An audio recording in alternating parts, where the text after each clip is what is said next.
And good morning to you. Back to an early edition of the morning show. Coming up at the top of the hour, right at the top of the hour, we're going to have the Coach Bricky Sports Show.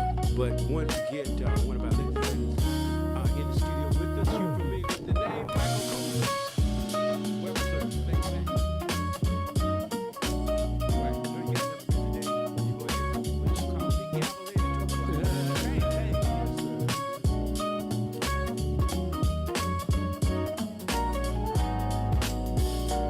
Oh wow! Yes, sir. So I ain't picking at you now. How big is your office? Right downstairs from the chamber. You know, Okay. so it's two offices there. Two. Yours though. It's big enough not to stay comfortable. How's that? I know them offices in that building Right. real little. Yeah, that's right. It's big enough not to get too comfortable. Yeah. So, but I found some comfort there in the building, doing the work. Doing the things, you know, it was a long wait and process, you know, working towards that, given that this was God's infinite plan for my life, obviously now. So I'm happy to be in the moment, happy for the opportunity to serve my hometown, place where I grew up at, the place that the residents are family members and friends, and you know, I hold that personal connection and affection for them. So True. yeah. What's your seat number? 71. It's not too bad. It's like 71st. That's not too bad. Look, as long as you don't go over 100. See, people got to understand that that's how it works up there. You know, I mean, them seat numbers now. Cause you see, sure, and in fact, so you know, in fact, that there's 120 seats, right? And then you know you get a little, you get a little opportunity for brokering some seats to kind of get closer up to right, because that it kind of determines your status.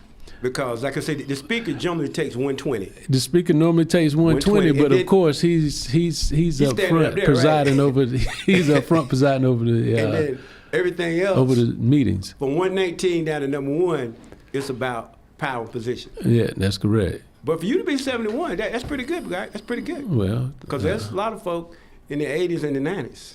Yes, sir. Yes, sir. You're right. That, there's folks at 119. There's folks at 119. That's right. Don't say that in your party in particular. No, absolutely. Because that's where it works. Absolutely. Right. Absolutely. So, you know, you've been there. This is your second term, correct? Yes. Going into the second term. Going into the second term.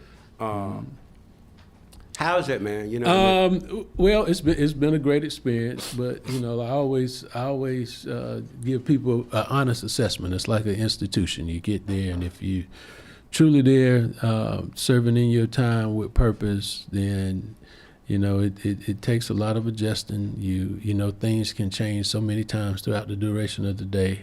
I learned not to believe anything until it's right there and the button's pushed, because that's just the legislative process. So you know, honestly, it's a great intellectual exercise for some, but it's really work. So, you know, there may be some misperceptions out there that, you know, that are captured in a video, in a picture or something, and you're smiling and you know, have a little photo shoot, but there's a lot of work required in the role. So it truly is public service. So as I tell people, this is my ministry right now. Right. Well, truth of the matter is, you guys agree on well over 90% of most things. We just did that little area. Well, it's 90%, but it seems like that area 10% is a creek, a big divider. Right. Right? That's people what standing on both sides of the bank. Right. About things that they're really passionate about, and you really kind of got to take your for me. You look at it as the order of the people's business, and you know, I won't always get my way every time on things, and you got to try to find the silver lining in things, and you know, you got to be patient and willing to negotiate and work things out. Sure. Well, you got some legislation before you this week that is going to make the news, I'm sure. Oh, absolutely. Something concerning elections. That's correct. And it may change in its format, but Sure, House, right. well, there's several bills because Right. the Senate met last week, and they came in and they had their voting sessions. They had their committee meetings and voting sessions, and now this week the House will be in session and take up some of those bills, and we'll see what becomes law, what will go up to the governor. And, So they're originated in the Senate. no, they took up some House bills. That So on it your was side. so on our calendar. It's just titled as unfinished business. Okay. Unfinished business. I know HB 958, which is an election House bill. law bill, is possibly on the agenda this week, and there's some changes there to highlight some of the points for some of our listeners here. There's a lot in the bills, of course, as you know. But Right. some of the main things that we'll just mention and keep an eye out for are the reduction of days for early voting. So there's proposals for reducing the early voting time from 17 days to 10 days, and then also an adjustment to hours. I never, Sunday voting is something that can come in and out of a bill, especially now while you're negotiating. But hopefully we can keep the tradition of Sunday voting going on. But people have to be very conscious right now with the elections coming up for the possibility of now having the time, instead of that 2 weeks of early voting, 17 days. So a little more than 2 weeks to 10 days. You really got to be intentional about going to cast your vote. And you and I was just talking. So if there was, we were talking offline. If there was a concert or something, a festival or a show or something we wanted to attend, we would make our plans to be there and be intentional about showing up for that event. So I think and hope people have put their lives on the line and fought for this right to vote, and I hope that we exercise it. So just keep an eye out. It may go from, and who knows, you could get some type of amendment somewhere in rules or from the floor, and it changes that number. But keep an ear out for looking at that. There's some other things in that bill, numerous things, but another thing is the audit by county of the state or the state board of elections. They'll be able to go in following the election and can and it's really express powers that the Constitution already permits, but those type of changes for 2026. Sure. Yeah. Now, for those individuals that want to follow this, you can get on the listserv for the state Senate as well as the State House. They'll send you their calendar every day. It comes out the day before. And I'm on that. I've been on that for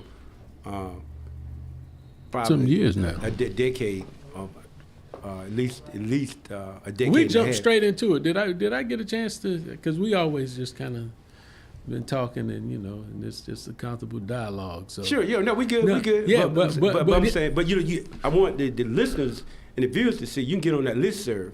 So Sure. the things that you're talking about, if they want to track that, they can follow it. they No, can follow. absolutely. You know what I mean? You don't have to wait.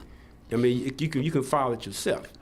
And I'm glad that you mentioned that, because again, if we got to be intentional about voting, then we should be intentional about trying to in this time we're living in, we got to be intentional Right. about understanding the process, trying to understand a little better and pay attention to what's going on, because it impacts our community, it impacts our lives, it's going to impact the lives of our loved ones, the status of our county, and overall well-being of our state, quality of life, and with everything going on in the nation. So I'm glad that conversation is here now, and this information is easy and readily available, more so than ever before. Right. It's You can be sent to your email. You'll see a hyperlink to the bill. Right. You can go click on the bill. You can go and look at the voting history and see how people voted on certain things. So, Like I was sharing, former Chancellor of Fairfield State University, Dr. Lord Hacklett, made the statement. He said, in order to function in a democracy, you need to be an informed individual. yeah, I agree with that. At the citizen level, Right. and that's what we don't have. So you are District 42, North Carolina. 42, and so What major neighborhoods did that cover in Fayetteville? North Carolina House District 42 is the northwest corner of Cumberland County. Okay. Fort Bragg, Spring Lake, and Fayetteville. Right. So in Fayetteville, Fort Bragg, and Spring Lake. Going what north. subdivisions are the main? There's numerous subdivisions, but Right. going north. So you'll go north to the county line. You have Country Club on Drive. 87. That's correct. And then going west, you'll go to the Hoke County line. Okay. And of course, some of those major thoroughfares are split. Right. For example, on Rayford Road, I may have the right side Going out. traveling west. Right. Right. And another member has the left side Right. traveling east. But with that north portion of Cumberland County, going from here, 210 south, north, going to the Harnett County line through Right. Spring Lake, and cover that area. Right. I remember that time that line was drawn in Harnett County. You remember that? When it was was- drawn in, because at one point one it point- seemed like Cumberland and Hoke, had they ever been together? Yeah, or it's not? been a Cumberland Hope, and there's one time it was a Cumberland Harnett. Cumberland That's Harnett. when Senate District. Cumberland Harnett, who was the House. representative? It was Mr. Lucas. Okay. At one point it ran over a little bit in the Harnett County. Okay. Right. Okay. But them lines get moved around, You sir. know, they do. They do. They do. They do. Well, look, glad you come in and look forward to you coming back again. Sure. We just need to mesh some stuff out, and really want the public to be aware of what's going on so that they know, Oh, absolutely. And I think that's an important part of our service. I think is our time up already? No, Yeah? you good. Keep Okay. you got a few minutes, right. But again, in this age of technology, in this political climate that we're in, Right, it's important that everybody, if you have any interest, right. Personal interests, business interests,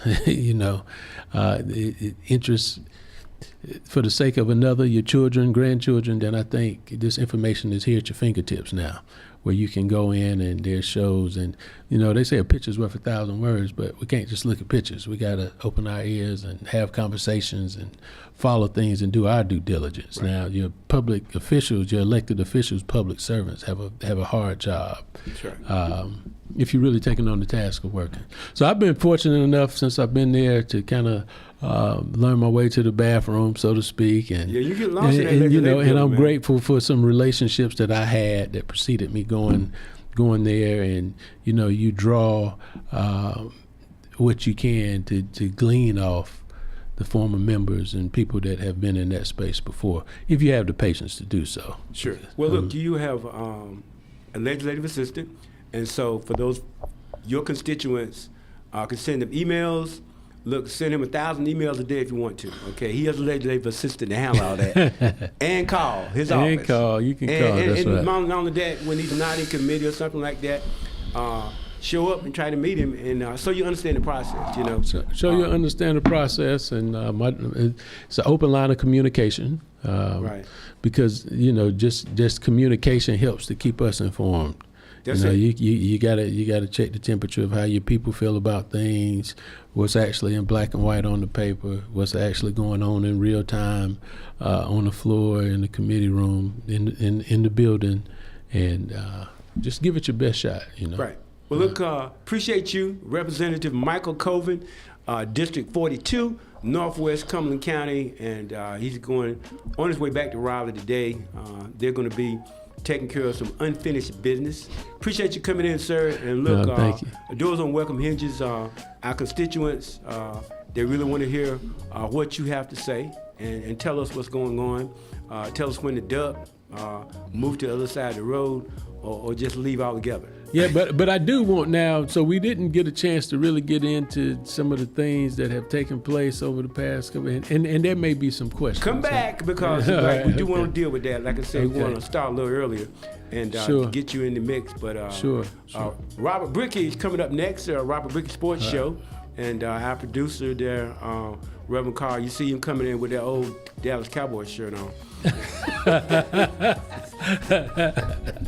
Look, guys, we out of here. We'll talk to you later. We'll be back. We're hopeful for another Super Bowl. Yeah, right.